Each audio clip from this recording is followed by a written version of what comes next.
Hey basketball guys, we have news. Let's go to more Los Angeles Lakers news, but first, don't forget to subscribe to the channel and leave a like. Panic grips the Lakers, due to consecutive defeats and the discovery of coach J.J. Redick, who is now certain that this squad is not capable of becoming champions in this difficult Western Conference. Acting quickly and changing players is the only viable solution, and Rob Pelinka needs to move. Getting rid of D'Angelo Russell will be inevitable, and in any Lakers deal, he will be involved. Strong rumors: Lakers will sign Jerami Grant and send D'Angelo Russell to the Portland Trail Blazers. The Los Angeles Lakers have been looking to address some real holes across their roster as they try to put themselves into a better position to find success. The Lakers are still going for another NBA title this season, and the trade market could be their best bet to improve. In a new massive trade proposal by Eddie Bitar of Fadeaway World, the Lakers and Portland Trail Blazers re-engage in trade talks and cross the finish line of a deal. The two sides were actively talking over the summer but could never get a deal done. Here is what the proposed deal would look like. Lakers receive forward Jerami Grant and center Robert Williams III. Trail Blazers receive guard D'Angelo Russell, forward Rui Hachimura, forward Max Christie, guard Jalen Hood-Schifino, and a 2029 first-round pick.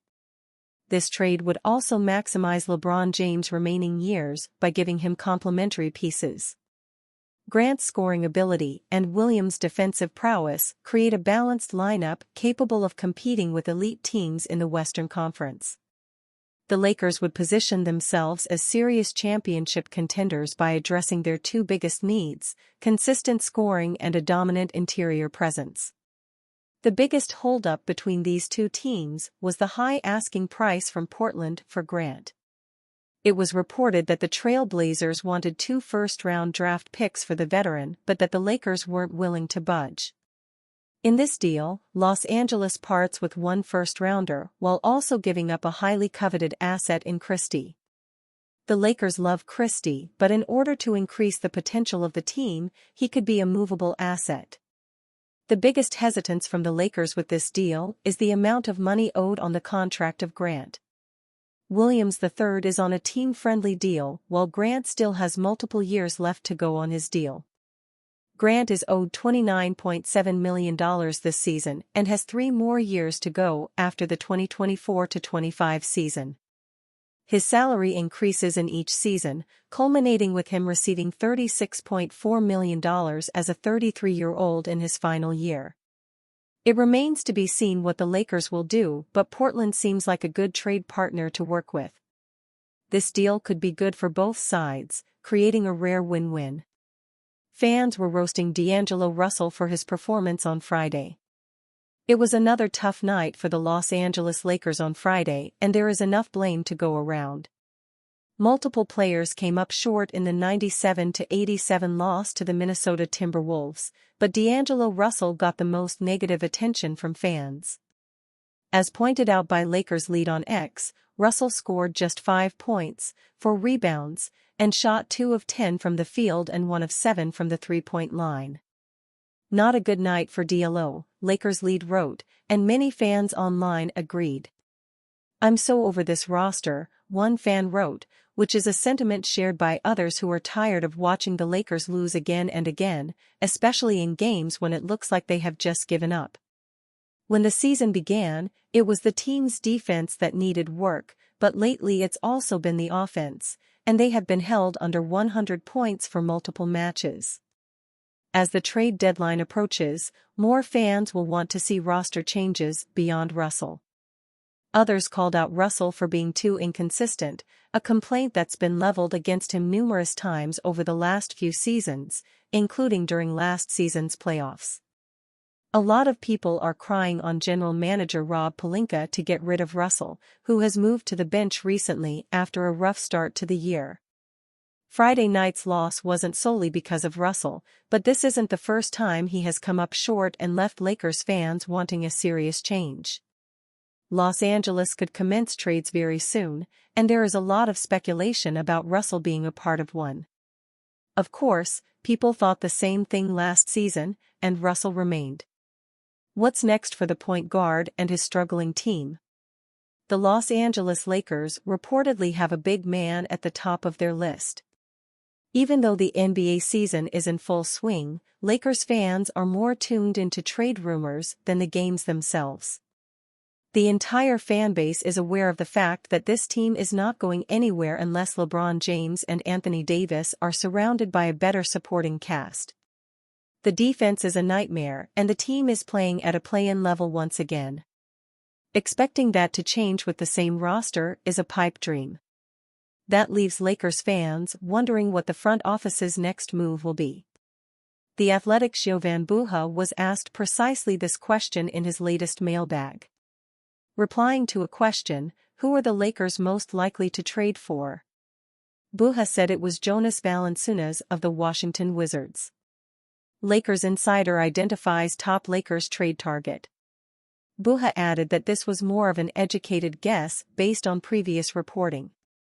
Over the summer, the Lakers' interest in Jonas Valanciunas was widely reported before the Lithuanian big man signed a 3-year, $30 million contract with the Wizards. In fact, James had reportedly indicated that he would be willing to take a pay cut in his contract extension if the Lakers could bring in the scoring center. On December 15, any player who signed a contract with a new team in the offseason becomes eligible to be traded. This includes Valanciunas, who is currently averaging 12.6 points, 8.1 rebounds, and 2.2 assists per game in 20.3 minutes of action. The Lakers desperately need more depth in the front court, so their interest in Valanciunas can be understandable, at least on paper. However, the Lakers also need more defense and shooting, two areas the 32-year-old big man doesn't help in. Playing Valanciunas next to Davis potentially creates significant spacing issues. He also doesn't protect the rim or get out in the perimeter to guard smaller players, only adding to LA's existing woes on that end of the floor. If it's going to make James happy, sure, let's trade for Valanciunas, but if Lakers fans think he is a panacea to their problems, they should think again. JJ Redick doesn't like fit of two big lineups with Anthony Davis and Christian Koloko or Jackson Hayes. There weren't many bright spots from the Los Angeles Lakers' 97-87 loss against the Minnesota Timberwolves on Friday night. It was among their better defensive efforts of the year, but that was clouded by 22 turnovers and ineffective offensive performances from the entire team. One of the lone individual silver linings was Christian Koloko. Head coach JJ Redick gave Koloko 12 minutes of action on Friday night, the 12 minutes that Anthony Davis was off the court. In that time, Koloko did not score at all, and didn't even have one field goal attempt, but he still showed exactly why the Lakers took a chance on him. Koloko finished with 6 rebounds, 1 steal and 2 blocks and was a team-high +12 in the 10-point loss.